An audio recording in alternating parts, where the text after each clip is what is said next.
Nah, sekarang kita identifikasi bersama-sama, betulkah Yeshua HaMasyiah itu menikah? Maka melalui gambaran ini, Yeshua HaMasyiah itu adalah sudah menikah. Ya, sudah menikah. Mari kita lihat ayatnya. Di dalam Lukas, ya. Di dalam Lukas ini, di dalam Lukas 7, di dalam Lukas 7 ayat ke-37. Di kota itu ada seorang perempuan yang dikenal sebagai seorang berdosa. Ini yang mengatakan berdosa itu siapa, saudara? Ingat, kalau ada tulisan merah di dalam Bible, di dalam Injil, mohon maaf, di dalam Injil kanonik, itu perkataan Yeshua HaMasyiah yang diidentifikasi sebagai perkataan Yeshua HaMasyiah. Kalau ada tulisannya hitam, itu adalah pengarang, ya, pengarang dari kitab tersebut. Ada pengarang Injil Yohanes, pengarang Injil Matius, pengarang Injil Markus, Lukas, gitu kan. Nah, kita lihat di kota itu ada seorang perempuan yang terkenal sebagai seorang berdosa. Yang mengatakan berdosa di sini adalah pengarang Injil Lukas, ya. Ketika perempuan itu mendengar bahwa Yesus sedang makan di rumah orang Farisi itu, datanglah ia membawa sebuah buli-buli pualam berisi minyak. Ya.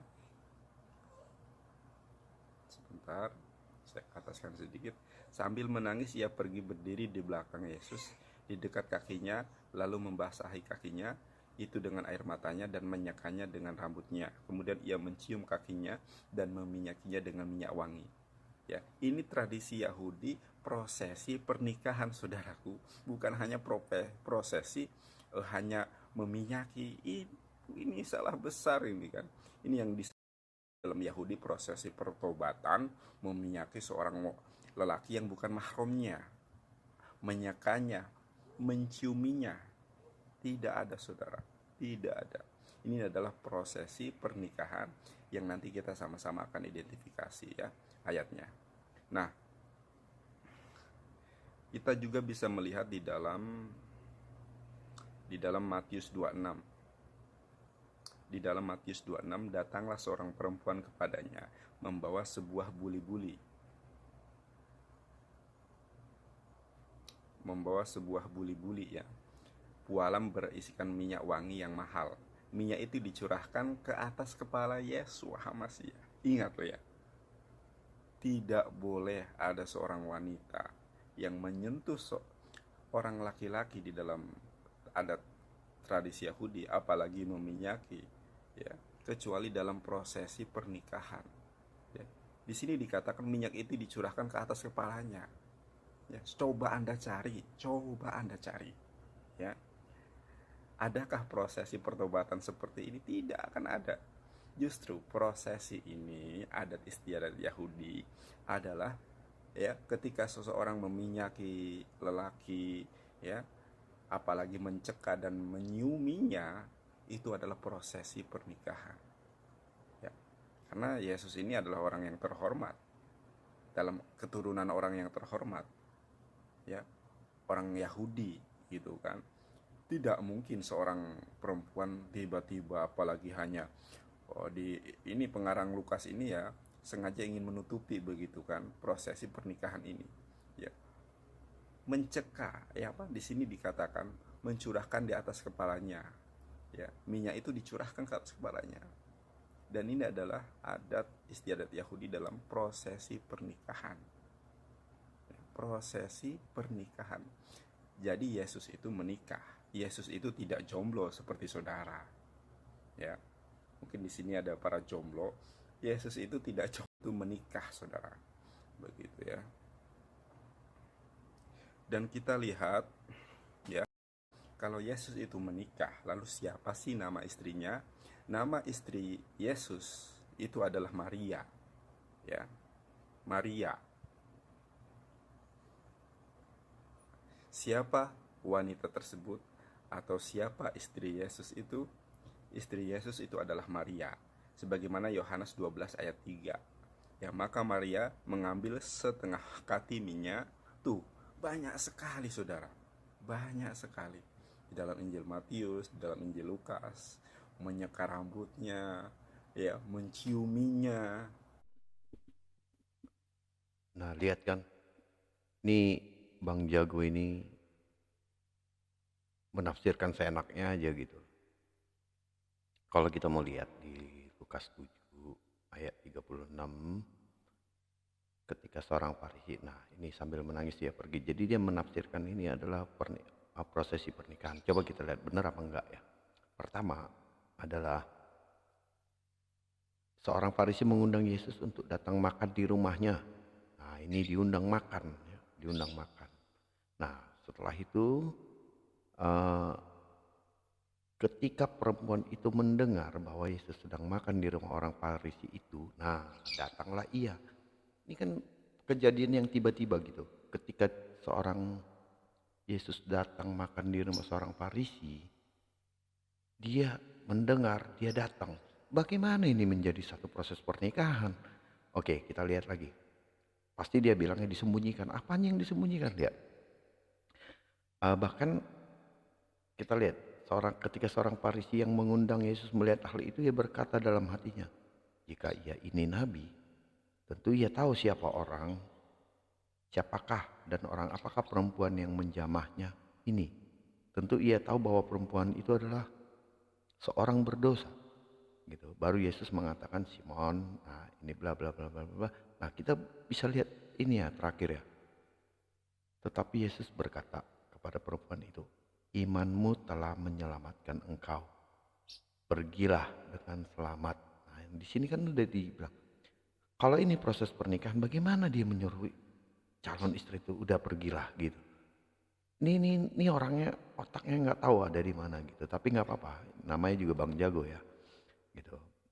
Kita lihat lagi apa sih yang dia mau bilang di dalam ini gitu ya. Saya nggak ngerti ya otaknya dia itu isinya apa gitu loh. Gitu. Kita lihat dulu.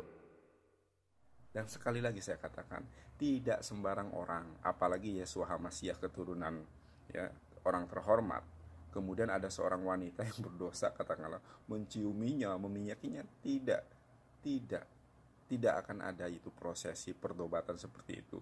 Karena adat istiadat Yahudi, bahkan para rasi itu menyatakan bahwa hal tersebut hanya ada di dalam prosesi pernikahan. Bukan saya yang mengatakan. Makanya kita itu pelajari original text, pelajari itu bagaimana orang-orang Yahudi, rabi Yahudi, ya, yang lebih tahu tentang adat istiadatnya, yang lebih tahu bagaimana prosesi di dalam pernikahan, hukum-hukumnya, ya, itu menyatakan prosesi pernikahan. Cuma ya ditutup-tutupi, ya gimana lagi ya, gitu. Tuh, lihat kan. Ini orang benar-benar membuat satu imajinasi yang enggak menciumi. Di situ jelas dibilangnya mencium kakinya. Menciuminya dengan mencium kakinya ini beda. Gitu loh. Saya nggak tahu nih orang otaknya isinya apa gitu loh. Ya, dia mencoba menganalisa tapi dia menggambarkan seolah-olah yang bukan dalam tertulis itu. Mencium kakinya itu menciuminya. Kalau kita melihat kata-kata dia menciuminya ini kan seolah-olah menciumi pipi atau apa gitu kan. Kan ini nggak lucu gitu. Orang mencium tangan, apakah itu sama dengan dia, oh dia menciuminya? Kan tidak. Itu loh. Ini orang memang sengaja. Dia mencoba menyesatkan orang, tapi tidak apa-apa. Kita mau lihat lagi, kita akan bongkar ketololan-tololan orang ini yang mengaku seorang lawyer lah, yang mengaku evangelis lah. Kita akan bongkar ketololannya. Dari pernikahan dengan Maria ini dikaruniai seorang putra, ya, bukan hanya jomblo kemudian menikah, tidak. Yesua HaMasiah pun mempunyai anak, cuma ya itu ditutup-tutupi. Jadi ada beberapa hal yang ditutup-tutupi dari kehidupan Yesua HaMasiah. Pertama adalah kesaksian ibundanya. Ingat, perhatikan, dengarkan, tolong cermati. Ada tiga hal yang ditutupi dari kehidupan Yesua HaMasiah yang dapat menggugurkan doktrin Trinitas, doktrin ketuhanan ini adalah yang pertama, kesaksian Bunda Maria tentang bahwa anaknya itu Tuhan semesta alam, bahwa Bunda Maria itu, ya, ada tidak kesaksiannya Bunda Maria itu bersujud menyembah anaknya sendiri? Tidak ada, tidak akan pernah ada. Itu yang pertama. Yang kedua adalah pernikahan Yesus dengan Maria, ini yang ditutupi. Dan yang ketiga adalah Yesus Hamasiah dikaruniai seorang anak, ya.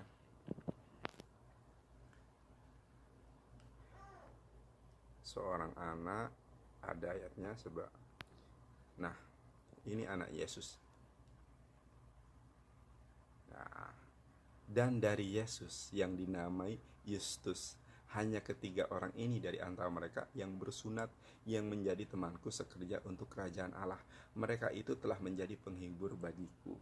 Anak Yesus itu namanya Justus, dan dari Yesus yang dinamai Justus, ya, dari, ya, min ben Yesus, ben itu kalau anak, ben, ya.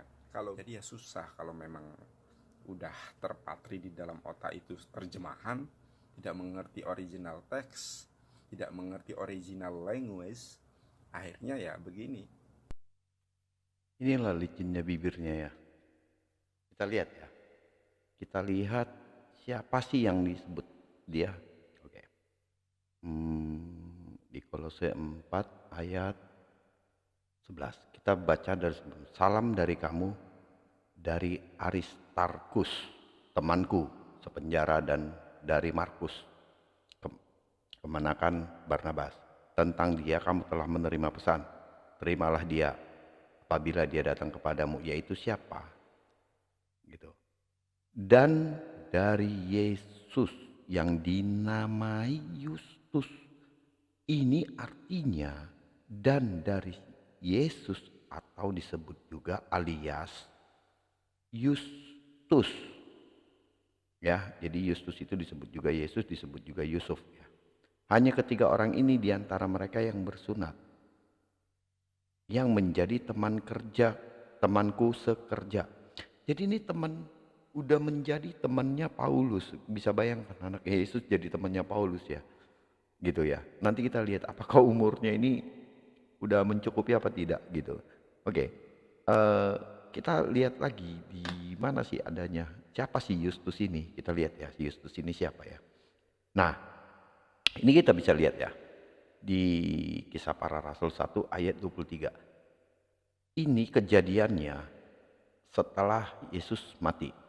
Pada hari itu mereka berkumpul ini pada waktu mereka setelah Yesus meninggal, wafat,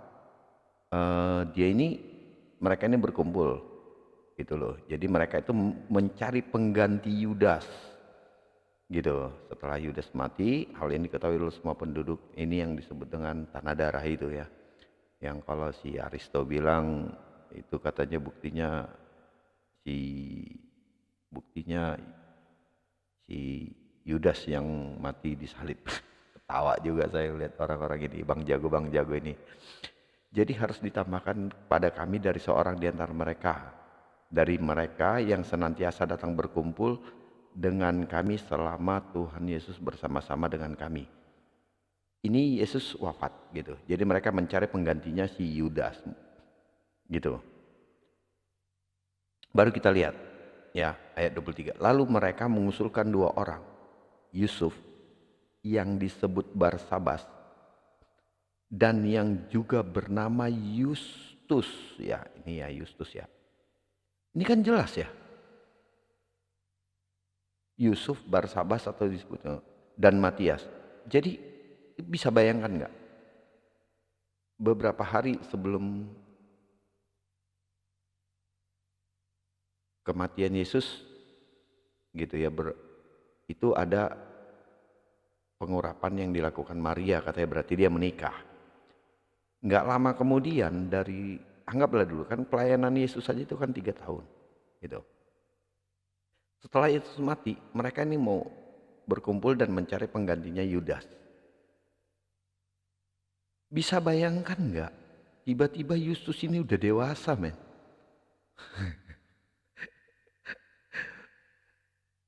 Apa ini masih bocah mungkin? Jangan-jangan diajak dan Matias gitu.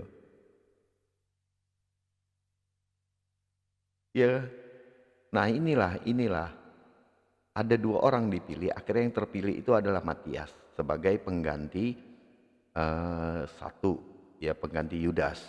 Yang terpilih itu Matias, bukan Yustus, gitu.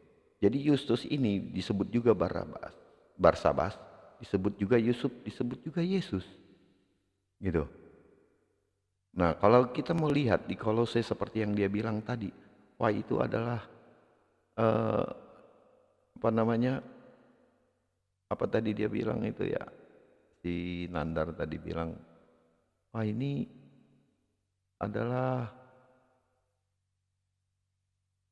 diganti gitu terjemahannya gitu kan. Aduh, kita mau lihat ya. Kita lihat di sini ya. Ayat berapa, ayat 11 ya. Ayat 11 kita tampilkan. Kita lihat ya bahasa aslinya. Dari Yesus yang dinamai Yustus. Oke. Dia bilang tadi kan diganti ya. Gitu ya. Dibilang Ben. Aduh, ini orang benar-benar pendusta ini orang. Kita lihat nih dalam bahasa Greknya. Ini adalah kata penghubung dan, tetapi atau juga, atau yaitu. Ya kan? Maupun atau bukan hanya. Nah, ini kai. Nah, ini di sini siapa nih? Nah, ini Yesus Barabas. Kalian perhatikan nih. Yesus Barabas. Yustus. Ini ya. Dia adalah Yesus Barabas. Gitu. Dia Yesus Yustus.